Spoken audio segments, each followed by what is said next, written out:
আসসালামু আলাইকুম। আমি আজকে আমার হ্যাপি কিচেনে নিয়ে এসেছি পারফেক্ট পুডিং রেসিপি। প্রথমে আমি 5টা ডিম সুন্দরভাবে ফেটিয়ে নিয়েছি।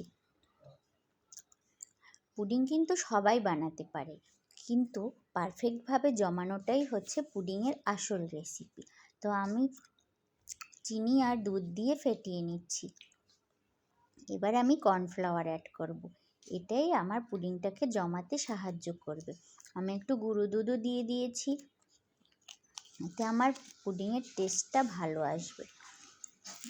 আপনারা এলাচের গুঁড়ো দিয়ে দিতে পারেন, আমার কাছে গুঁড়ো নেই বলে আমি 2টো আস্ত এলাচ দিয়েছি। এখন আমার ক্যারামেল পুডিংয়ের জন্য ক্যারামেল তৈরি করছি।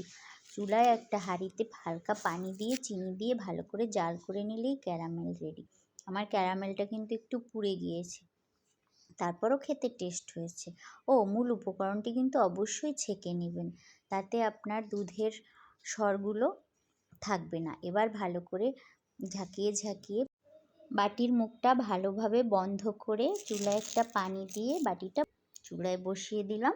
এখন 20 থেকে 30 মিনিট সময় লাগবে। 20 থেকে 30 মিনিট পরে আমি পুডিংটা উঠিয়ে নিচ্ছি। একদম পারফেক্টভাবে জমে গেছে। এবার আমি এটাকে ঢেলে নিচ্ছি। এই যে দেখেন কতটা পারফেক্টভাবে আমার পুডিংটা জমেছে। আমি একটু ক্যারামেল বেশি পছন্দ করি, তাই উপর থেকে আবার একটু ছিটিয়ে দিলাম। এই যে দেখেন আমার পুডিংটা কতটা পারফেক্টলি জমে গেছে। বাই।